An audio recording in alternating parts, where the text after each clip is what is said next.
Well, guys, many of us in the kind of more marginal zones love growing tropical plants, and one of the ones that is quite popular is oleander. I know when you get down in California and stuff, it's just kind of a highway tree or highway shrub, but oleander is one we love to grow. This one here is my largest. It kind of looks like a jumbled mess, and this one was sold to me as hardy pink. Had it. This is the first one I bought. And as you can see, it is flowering. This one has successfully self-seeded in my garden. Really turning into a nice shrub now. It's over 4 feet tall. They get a little leggy though, so I'm always trying to cut them back. But the pink one is remarkably hardy.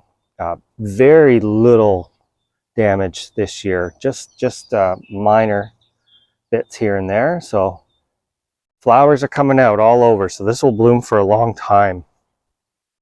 Over here, and this is where this one was all winter, this is hardy red, which this one's my favorite.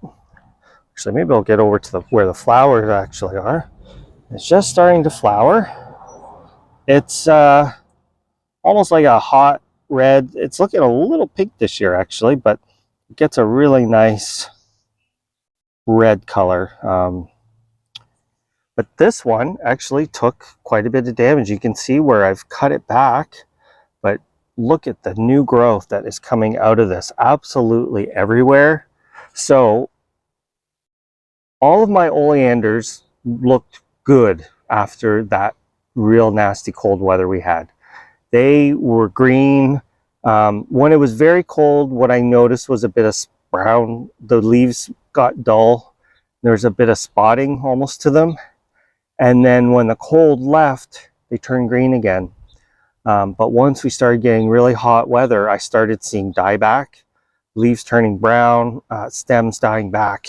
Here's one that I didn't quite get completely trimmed off.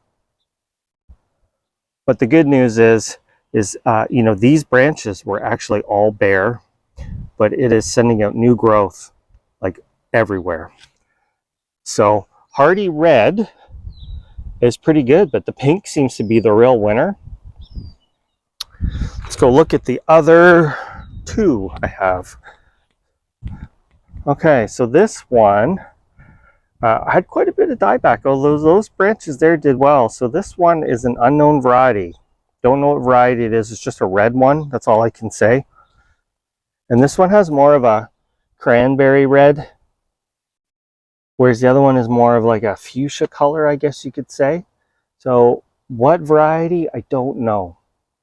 But this one took some damage. You can see here, I trimmed it and it continued to die back somewhat. But again, on this one, see new leaves forming all along the stem. So, and especially down here, there's a lot of new growth coming in. So, you know, I wonder that these hardy varieties, if they're really any hardier than just your standard ones. I have seen white ones around town. I mean, I've seen a bunch of them. And then I got one more. There are actually two. They're planted together. This is one of my, actually I lied, there is one more. This is two kind of together, and this is one of my self-seeded one.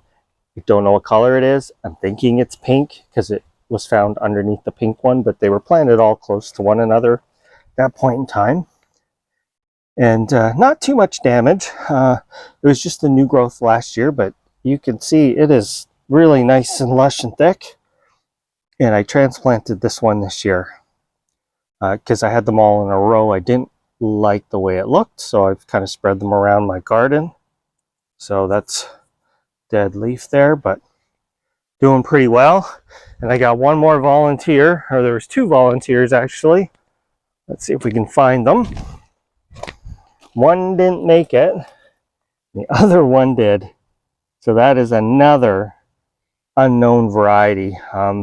I find them every year, which I'm not complaining because I like them. And believe it or not, they're kind of hard to find here and they're kind of expensive. So when you get free plants, you got to love that. But for me, out of all my oleander, my hardy red, my pink, or my hardy pink, And my unknown red, the hardy pink, is definitely the one that showed almost no damage. So if you're in a colder growing zone, I would recommend this one. There's also a yellow one. I've never seen it, and I have no experience, so I can't speak for that one. But pink, hardy pink, if you're in zone 7 or lower, that's the one you want to go with. Thanks for watching.